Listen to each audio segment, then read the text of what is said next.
Ladies and gentlemen, aviation enthusiasts and curious minds alike, welcome to the thrilling mini-series that will take you soaring through the skies called What Makes This Plane Great?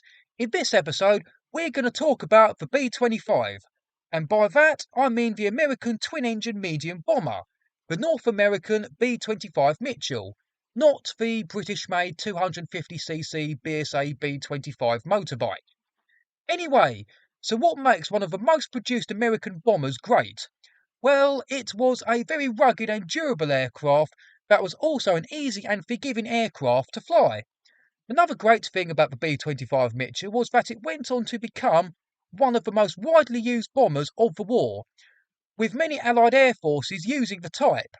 The RAF and Canadian Air Force used B-25s to bomb targets in occupied Europe, such as supply lines and oil depots in Belgium, and other targets in the French-German border.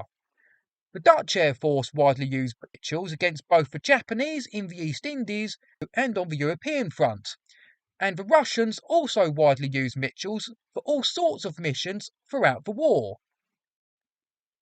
Another great thing about the B-25 Mitchell was that it proved to be quite an adaptable aircraft. Not only were they used as a strategic medium bomber, they were also used as a torpedo bomber, transport aircraft, photo reconnaissance, and for weather reconnaissance. But it was during the war in the Pacific that the B-25 Mitchell really proved it could be more than just a bomber. While in the European theatre it was just used as another strategic bomber, in the Pacific theatre, not only were they known as the bomber that was used in the successful Doolittle raid, they went on to perform very well as a low-level strafing aircraft or attack bomber. These ground attack type variants were one of the most heavily armed aircraft of the war. Not only were they armed to the teeth with over a dozen 50 caliber machine guns all over the aircraft, they would also be armed with a massive 75mm cannon or tank gun. These so-called commerce destroyers would take part in treetop level strafing missions, and would also use parachute-retarded fragmentation bombs against stationary Japanese aircraft and airfields. These strafing missions against the Japanese aircraft on the ground proved to be very effective, and they would also be successfully used in strafing and skip bombing missions against Japanese shipping, as some of these ground attack based B-25s would even be fitted with underwing rockets.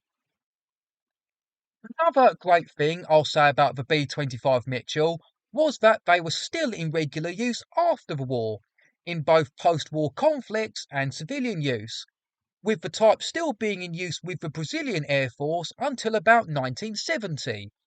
And one last great fact I'll say about the B-25 Mitchell is that one was used as a camera ship to film the aerial sequences in the Battle of Britain film that came out in the late 60s. This particular B-25 Mitchell was known as the psychedelic monster due to the bright colours it was painted in.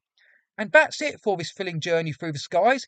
If you haven't already, make sure to subscribe to this channel and hit that notification bell so you can stay up to date with my aviation content, etc. Check out the two videos at the end, or my CD reviews, or either the playlist I've created. Cheers.